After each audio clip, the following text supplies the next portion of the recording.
Hey guys, Furum here, and today I'm going to be testing the Porsche Taycan in multiplayer in Asphalt 9 at Golden Max in the Electric Season 1 multiplayer season. Now, because of the season I'm testing this car in, I'm going to be going up against a lot of higher end cars. We have the Inferno, the Rimac C1, we have the Corvette ZR1, as well as the Mercedes-Benz SLR, and I believe we also have the Volkswagen Electric R, which I tested recently, and you should go check that video out if you haven't seen it yet. Now, I wasn't able to get the Taycan because the drop rates for the car hunt were so low, and now I'm wondering if I might even not be able to get the Electric R because I forgot to play a single day in the Grand Prix, and that might just knock me out of the top 3, and I'm in tier 3, and that's what I need to, for sure, unlock the car, so I don't know what's going to happen. We'll see. So the Taycan has been widely considered since it came out to be one of the best, if not the very best, D-Class car for the more twisty tracks such as the Caribbean. Its acceleration is one of the best in the class, the drifting and handling are quite good, the nitro efficiency is rather average, I would say,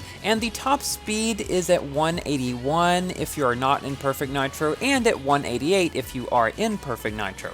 This means that this car is a very well-rounded car overall, definitely one of the most well-rounded cars in all of Class D, and it should still do extremely well on tracks like the Caribbean and the like. But a few people point out to me that the Volkswagen Electric R actually gets a better drifting radius when you do punching, which means that that car, if you are able to drive it right, might be able to get a better time than this one on the twisty tracks. However, I still think that the Taycan is probably going to be easier to drive and probably easier to get good times overall, because it drifts really well normally, and you don't really seem to lose quite as much speed while doing it as you do in the Electric R. In that last race, we lost to a couple of Rimac Concept 1s, but beat a couple of ZR1s and an SLR, and I forgot to mention the Porsche 911 GT3 RS is also in this season.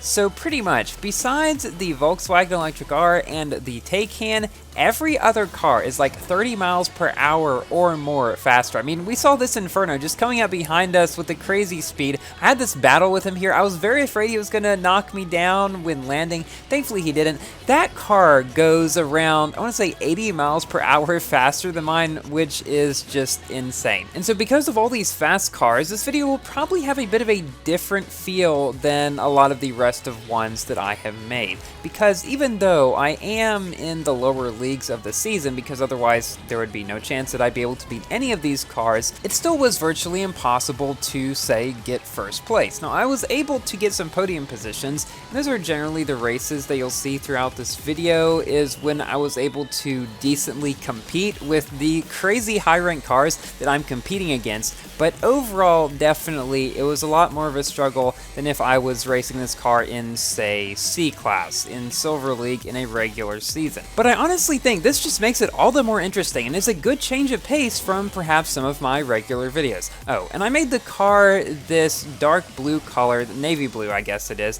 because, well, I couldn't make it purple. I've always wished that Gameloft would give us the option to be able to change the colors on our cars, maybe even just temporarily in a max free try season where we get to drive it at max, where normally you would be able to change the color of the car. But I guess they're saving that as an exclusive for when you unlock the car and get it to 2 stars. This race is one of the only ones that I played all season where there was not one Inferno or Concept 1. We have a 911 GT3 RS, a couple of ZR1s, and a couple of SLRs. Again, those cars are like 20, 30, 40 miles per hour faster than me. So generally, because of the big speed difference, I of course tried doing all the shortcuts and speed tricks that I could, but also, I sometimes went maybe a slightly longer way or took a turn wider to avoid getting knocked down, as I just did on that guy accidentally. Basically, when you have a bunch of people just coming up behind you with a crazy fast speed if you get ahead at the beginning,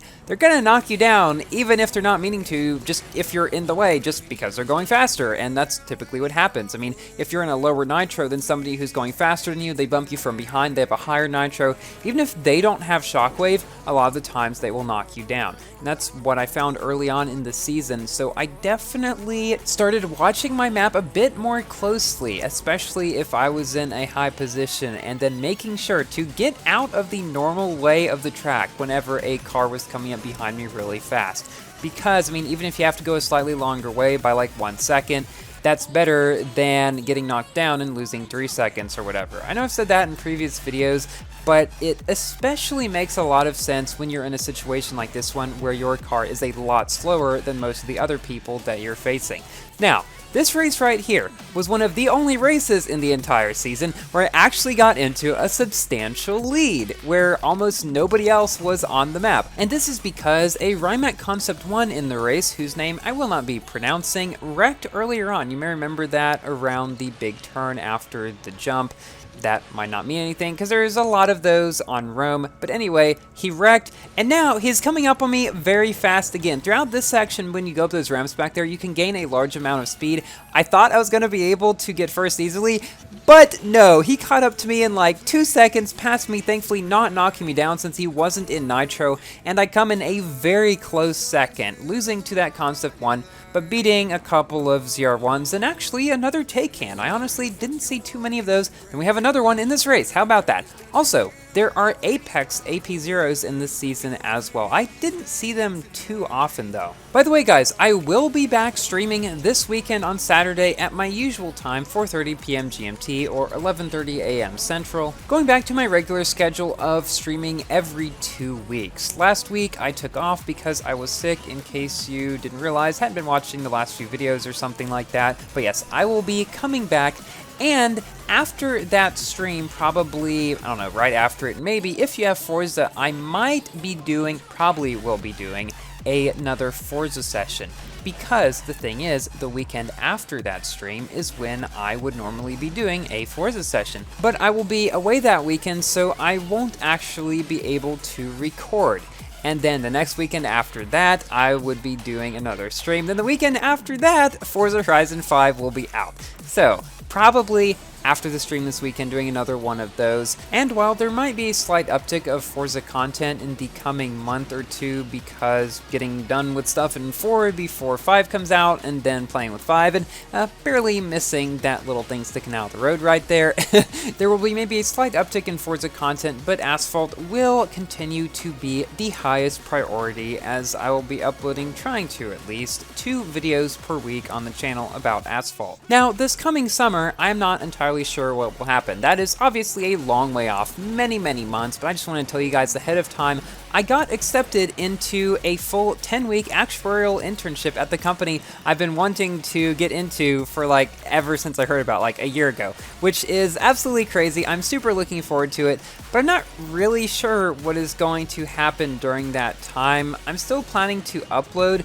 but I'll be in a different city and everything. I'm not sure if I can take my whole setup, so we'll see what will happen with that. I'll be sure to let you guys know closer when we get to that. But now, as this is our final race in the video, it's time for my general review about this car. I greatly enjoyed driving it throughout the season. I think if you have time to grind the car hunt, it would be a great car to go for. The first previously pay-to-win car, now becoming free-to-play. A very well-rounded D-Class car with quite good acceleration and drifting. Thank you all so much for watching. Please like the video if you have enjoyed, and consider subscribing for more Asphalt and other games content. And I will see you in my next video. Goodbye!